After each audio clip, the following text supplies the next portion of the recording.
আমার আম্মু একটু একটু কালো এরকম ছিল আর কি। কিন্তু আমার যতটা সম্ভব মনে হয় আমার একটা ছোট বোন ছিল, যাকে নিয়ে আমার আম্মু, আমার নানু আর আমার ভাইয়া, আমার বড় হইতে পারে ছোটও হইতে পারে, অতটুকু আমার মনে নাই।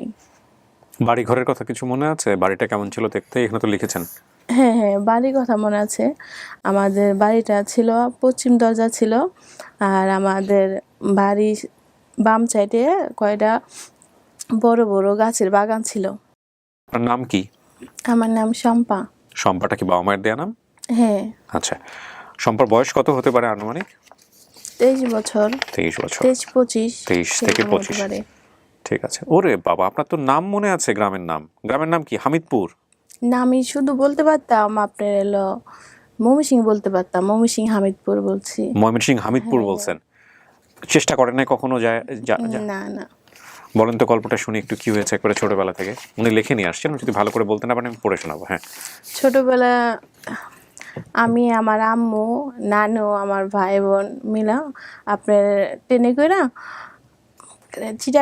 চিটাং আইছি, খালার বাসায় বেড়াতেছিলাম। ওখান থেকে আমার আম্মু আরেকটা আন্টির বাসায় আমাকে রাইখা চলে গেছে। তখন আম্মুকে না দেখা পরে আন্টিকে বলছি যে আন্টি আম্মু কই? আন্টি বললো যে তোমার আম্মু দেশের বাড়িতে চলে গেছে। তারপরে এই কথাটা শুনে আমার অনেক খারাপ লাগছে যে আম্মু আমাকে রাইখা আর আমার ভাই বোনকে নিয়ে চলে গেছে। তারপর আমি যে আন্টির বাসায় এখন কাজের জন্য রেখে গেছে কি আমি জানি না সঠিক, কিন্তু আমি যে আন্টির বাসায় ছিলাম ওখান থেকে, ওই আন্টির বাসাটা বিল্ডিং ছিল 7 তলা না 6 তলা এরকম হতে পারে। ওখান থেকে আমি নাইমা যে বাইর হয়েছি আর খুঁজে পাই নাই। মাকে খুঁজতে খুঁজতে অনেক দূরে আইসা পড়ছিলাম। ওখান থেকে ওটা যেখানে আইসা পড়ছি ওইটার নাম বলে বিএম গেট।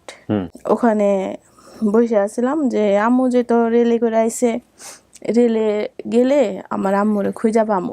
আচ্ছা। ওখানে গেছি আর অনেকে অনেক কথা বলছে, ডাকে যাওয়ার জন্য বলতেছে আসো আমি তোমার আম্মু কাছে নিয়ে যাবো। আমি যাইনি, আমি রেল স্টেশনে বসে আছিলাম। আপনার প্রথম হ্যাঁ বিএম গেট বসে আছিলাম। ওখান থেকে এক আন্টি আমারে তার বাসায় নিয়ে গেছে। আচ্ছা।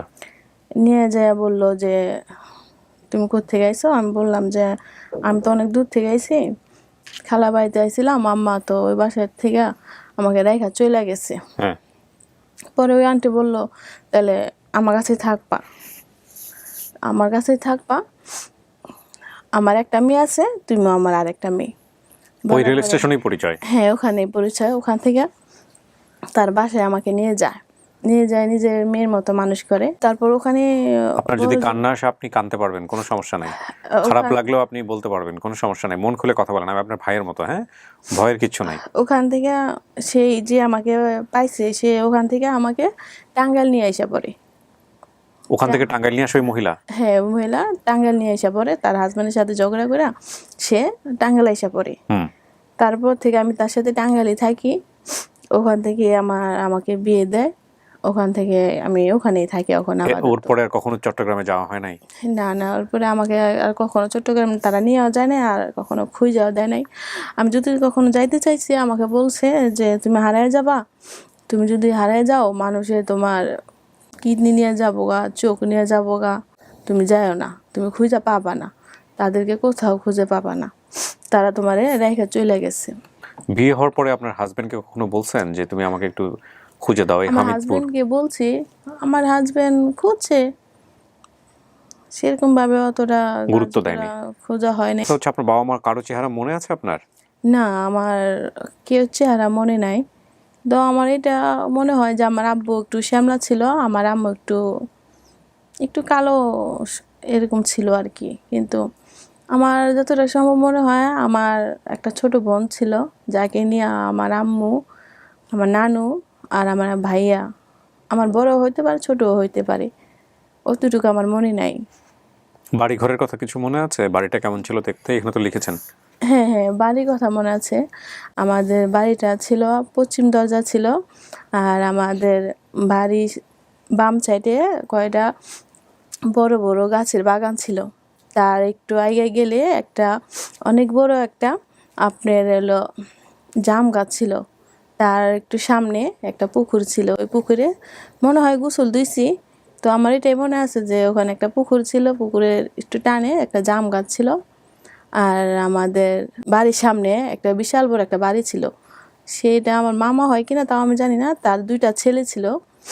আমি এই যে শুক্রবার হইলে ছবি দিত না, ওই ছবি দেখার লেগা আর বিটিভি, তখন বিটিভি ছিল, বিটিভি দেখালে তাদের ঘরে যেতাম। আমার শুধু এটাই মনে আছে যে আমি বিটিভি দেখছি। ওই আন্টি আমাদের বাসার সামনে বাসাটা, আর আমাদের বাড়ির পিছে একটা পুরাতন একটা বিল্ডিং ছিল। এছাড়া কোনো তথ্য মনে নাই না? না না, তার ওই বিল্ডিংয়ের আরেকটু আগে গেলে একটা চালতা গাছ ছিল, চালতা গাছের সামনে খোলা একটা মানে ধান ক্ষেতের মতো, মানে এই পানি থাকে আবার এই পানি থাকে আবার থাকে না, আবার ওটুকুর মধ্যে ধানও চাষ করা হতো। অনেকটুকু খোলা। তার তার একটু আরো আগে গেলে তার মেন রোড দেখা যেত, একটু একটু গাড়ি দেখা যেত আমাদের বাড়ি থেকে। আমি শুধু আমাদের বাড়ি থেকে দেখতে পারতাম যে ছোট ছোট গাড়ি যেতে আছে। বাবা মায়ের কথা মনে পড়ে? অবশ্যই মনে পড়ে, মনে পড়বো না কেন, যেহেতু বাপ মা অবশ্যই মনে পড়বো। নিজেও তো মা হয়েছেন, সুতরাং এই বিষয়গুলো বোঝেন নিশ্চয়ই। আপনার ভাই বোন কতজন ছিল? আমি যখন বেড়াতে চাইছিলাম তখন আমার একটা ভাইয়া ছিল আর আমার একটা ছোট বোন ছিল। তখন বড় বোন ছিল কিনা অতটা আমার মনে নাই। আমি খালা বাড়িতে বেড়াতে চাইছিলাম, খালা বাড়িতে সারা রাত ট্রেনে করে আইছিলাম, সেটা বলতে পারবো যে সারাটা রাত ট্রেনে করে আইছি। সকালবেলা খালা বাড়ি, খালা ওখানে হয়তো ভাড়া থাকি, অনেকগুলো ঘর ছিল ওখানে, একটা 2-3টা ঘরের ভিতরে আমার খালার রুম ছিল। আপনার বড় বোনের নাম সালমা? হ্যাঁ, এটা অনুমানিক বলছি আমি, সালমা। মেজো বোন? মেজো আমি হয়তো শম্পা। হ্যাঁ। ছোট বোন আসমা? হ্যাঁ, ছোট বোন আসমা, এটা আমার মনে হয় যে আমার ছোট বোনের নাম আসমা। আর ভাইয়ের নাম সাদ্দাম? হ্যাঁ, সাদ্দাম। বাবার নাম কি বলছিলেন? বাবার নাম আনুমানিক দুলাল বলছিলাম। দুলাল। মায়ের নাম? মায়ের নামটা অতটা জানা নাই। বাবা কি করতো আপনার?